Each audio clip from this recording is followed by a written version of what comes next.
Hello friends, welcome to my channel.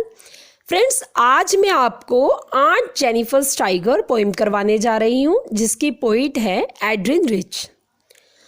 Adrian rich ने अपने इस पोएम में एक ऐसी वुमेन के बारे में बताया है जो मैरिड है। उन्होंने अपनी पूरी लाइफ डर के साए में बिताई, क्योंकि उनके जो हस्बैंड हैं उनके साथ उनका बिहेवियर ठीक नहीं है।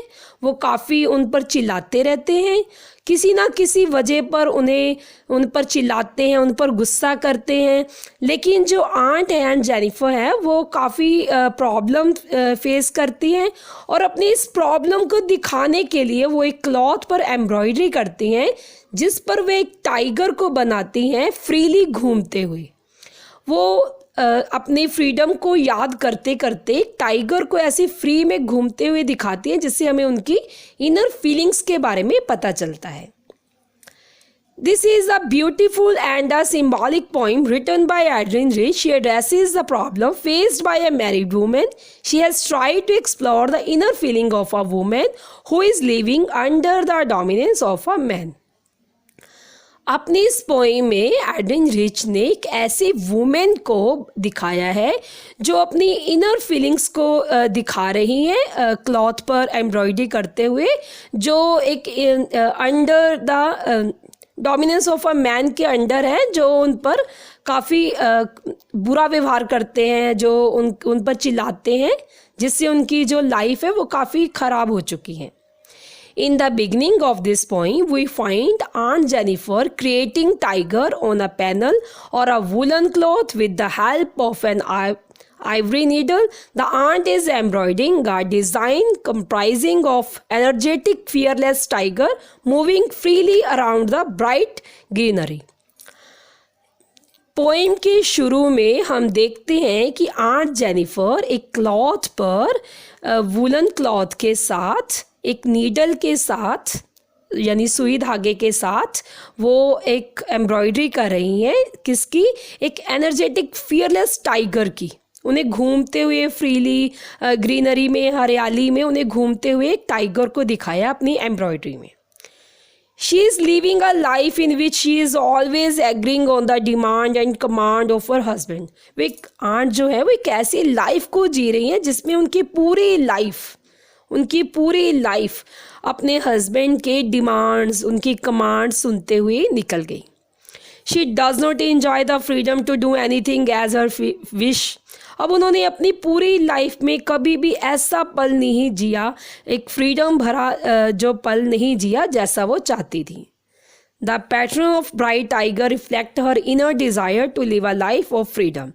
अब उन्होंने अपनी एम्ब्रॉयडरी में एक टाइगर को फ्रीली घूमते हुए दिखाया। उन्होंने अपनी मन की इच्छा को दिखाया, जैसा वो चाहती हैं फ्रीडम, वैसी उन्होंने मन की इच्छा को दिखाते हुए एक टाइगर की एम्ब्रॉयडरी की। The wedding ring on her hand is the constant reminder that she belonged to her husband.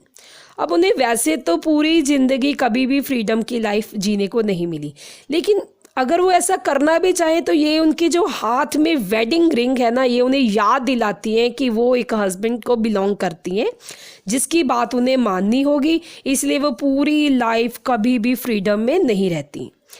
The suffering will not end until her death. A poet कहते हैं कि मुझे ऐसा लगता है कि उनकी ये जो दुख है ना, इनकी जो सफरिंग है, ये दुख है कि उनके हस्बैंड उन पर इतना चिल्लाते हैं, उन्हें इतना दुख देते हैं, उन्हें कमांड करते हैं, उन्हें डिमांड्स करते हैं उनके साथ, उन्हें इतना काम करना पड़ता है अपने पति का। तो अपोइट कहते हैं कि हमें ऐसा लगता है कि उनकी ये जो सफरिंग, उनका ये दुख है ना, इनके डेथ के साथ ही ख़त्म होगा। Even after her death the ring will remain over hand. लेकिन वो कहते हैं कि ऐसा तो है ही नहीं कि इनकी जो प्रॉब्लम्स है डेथ के बाद भी ख़त्म हो जाएगी, क्योंकि डेथ के बाद भी ये रिंग तो उनके हैंड में रहेगी हुई। And she will never be free. ऐसे तो वो कभी भी फ्री नहीं हो पाएंगी।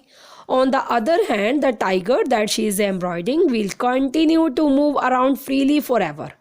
लेकिन उन्होंने ये जो टाइगर की एम्ब्रॉयडरी की है हरियाली में, जंगल में फ्रीली घूमते हुए, ये तो कंटिन्यू फ्री रहेंगी।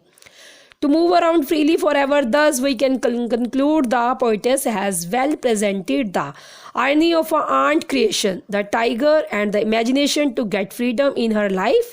Her desire of freedom and fearlessness will live on through her tiger.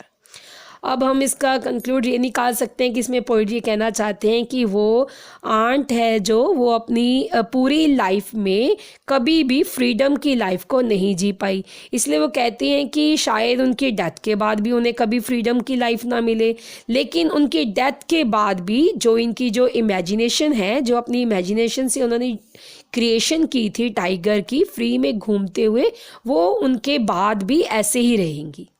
इससे उन्होंने पोइट ने आंट जेनिफर के मन की बात को बताया है, उन्होंने उनकी इनर फीलिंग के बारे में बताया है कि किस तरह एक मैरिड वुमन को पूरी लाइफ अपने हस्बैंड की वजह से अपनी इच्छा से ज़िंदगी जीने को नहीं मिली, उनकी पूरी ज़िंदगी एक डर के साए में बितानी उन्हें पड़ी। Thank you.